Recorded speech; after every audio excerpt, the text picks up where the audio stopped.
नमस्कार दोस्तों, मैं अंकुर उपाध्याय स्वागत करता हूं आप सभी का आपके अपने YouTube channel share market analysis में। बहुत बड़ी खबर देने जा रहा हूं, बिग ब्रेकिंग टाइप न्यूज है, बट न्यूज पूरी नहीं है, ये मेरी प्रॉब्लम है। अब न्यूज पूरी इसलिए नहीं है क्योंकि आउटकम ही पूरा नहीं आया है।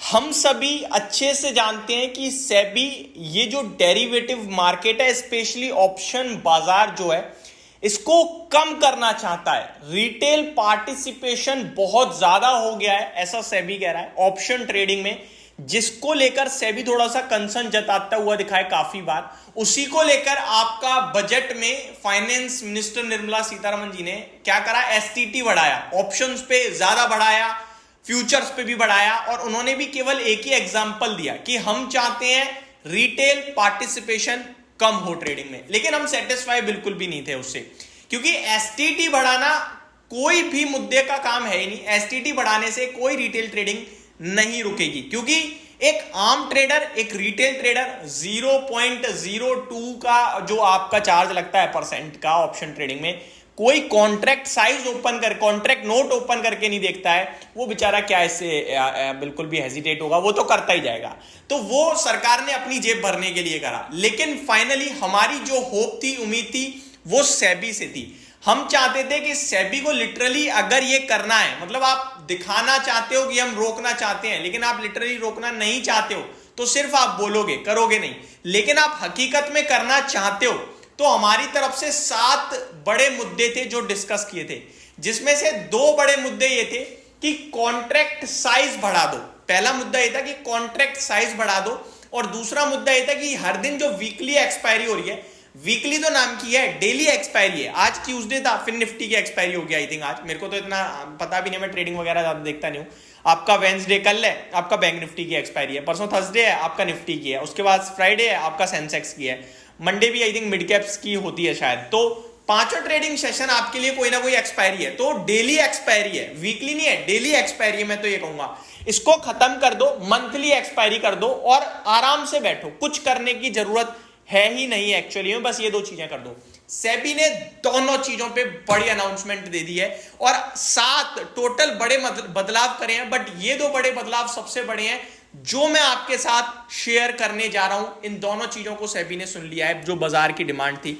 अब सेबी ने क्या करा है, चलिए समझते हैं। SEBI begins crackdown on FNO, suggest 7 measures to save retail traders.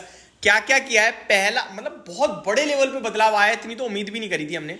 इन्होंने पहला तो सिंपल करा है कि पर एक्सचेंज वीकली लिमिट लगा दी जाएगी एक ट्रेड पे। मैं एग्जैक्टली यहां पे पढ़ना चाहूंगा जो इन्होंने कहा है, to protect investor and enhance market stability, capital market regulator SEBI has proposed measures to strengthen index derivative framework, proposing to allow weekly option contract on single benchmark index of an exchange। समझने की कोशिश करो, अभी BSc और NSC 2 exchange हैं, दोनों के बहुत सारे प्रोडक्ट्स हैं जो एक्सपायरी दिखाते हैं। बीएससी का आपका सेंसेक्स आ जाता है, आई थिंक बैंक निफ्टी भी बीएससी का ही है, एनएससी का निफ्टी है। मैं एग्जैक्टली देखो, आप ऐसा मत करना कि अंकुर भाई आपको पता ही नहीं है, मैं आपको सिर्फ बताना चाहता हूं कि 2 एक्सचेंज है, प्रोडक्ट हर दिन है, बैंक निफ्टी है, सेंसेक्स है, मिड कैप है, फिन निफ्टी है।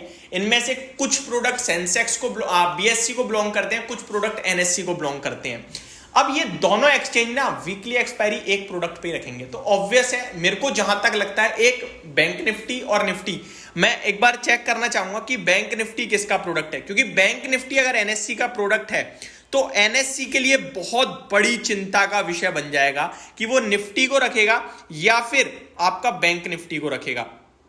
मैं आपको बताना चाहूंगा दोस्तों कि निफ्टी जो है वो आपका एनएससी का है, ये तो क्लियर हो गया मेरी नजरों में। अभी मैं बैंक निफ्टी और चेक करना चाहूंगा कि बैंक निफ्टी किसका प्रोडक्ट है, क्योंकि बैंक निफ्टी अगर बैंक निफ्टी भी एनएससी का ही है, तो अब एक चीज हो गई, प्रॉब्लम का विषय बन गया, पता है किसके लिए? निफ्टी के लिए, कि वो बाकी के प्रोडक्ट मेरे को नहीं पता कि मिड कैप आई थिंक किसका है, फिन निफ्टी आई थिंक आपका सेंसेक्स का है, जहां तक मुझे लगता है, चेक करूंगा तो वो भी दिख ही जाएगा। बट इनमें से उसे एक प्रोडक्ट ही रखना होगा, और आपका जो बीएससी है उसे भी एक प्रोडक्ट रखना होगा। वो तो आई थिंक सेंसेक्स के साथ ही कैरी ऑन करने वाला है, उसका वही वॉल्यूम बहुत ज्यादा बढ़ा रहा है। तो अब एक तो इन एक्सचेंजों के लिए बड़ी दिक्कत हो गई। तो बीएससी हो चाहे एनएससी हो, आपने अगर अनलिस्टेड मार्केट में एनएससी का शेयर उठाया हुआ है तो आपका शेयर टूटता हुआ दिख सकता है, और बीएससी का शेयर लिया है तो वो भी गिर सकता है डेफिनेटली। ठीक है जी।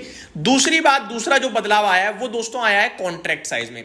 सेबी कह रहा है कि कॉन्ट्रैक्ट साइज जो है ना वो बढ़ा दिया जाएगा, और पता है कितना बढ़ाया जाएगा? वो बढ़ाया जाएगा करीब करीब 5 से 10 लाख रुपए के बीच में कॉन्ट्रैक्ट साइज हो जाएगा। और फर्स्ट फेज में, ये शुरुआत ही है, फर्स्ट फेज में 10 से 15 लाख होगा, और सेकंड फेज में 20 लाख का कॉन्ट्रैक्ट साइज कर दिया जाएगा, और बाकी की जो चीजें हैं वो आना रह रही हैं। तो ये तो क्लियर हो गया, अब रिटेल कैटेगरी छूट जाएगी। अब इससे आउटकम क्या निकल रहा है? चाहे वो एक्सचेंज हो चाहे वो ब्रोकर्स हो, कोई भी हो, क्या इन कंपनीज के लिए नेगेटिव है? देखो नेगेटिव है, लेकिन मैं दूसरी तरफ से सोचूं तो पॉजिटिव ये है कि अब इतने बड़े लेवल पे काम एक साथ होगा। पहले जो 1 लाख में ट्रेड बन रहा था वो सिर्फ 5 लाख से 10 लाख का ट्रेड करना पड़ेगा, तो बड़े वॉल्यूम पे ट्रेड होने लगा। तो बड़े ट्रेडर्स अगर अपने ट्रेड को कम नहीं करते हैं तो फिर इनका एक ही सौदे में प्रॉफिट बड़ा आने लगेगा, तो वो एक इनके लिए हो सकता है शायद फायदे की बात हो। अब मतलब पहले मैं 100 सौदे को एग्जीक्यूट करवाता था तो मेरे को उतनी इनकम मिलती थी, अब मेरे को एक सौदा एग्जीक्यूट कराना है तो मेरे को इनकम हो जाएगी। तो वर्कलोड कम, प्रॉफिट ज्यादा, ये हो सकता है इन्हें अच्छा लगे। तो वो बाजार ही डिसाइड करेगा कि उन्हें अच्छा लग रहा है या बुरा लग रहा है, पर इतना जरूर है शुरुआत में नेगेटिव भी इंपैक्ट आ सकता है। तो ये बड़ी बदलाव आते हुए दिख रहे हैं जो मैंने आपके साथ डिस्कस करे। होप आपको सारी चीजें समझ में आई होंगी। Thank you so much for watching this video. Have a great day guys.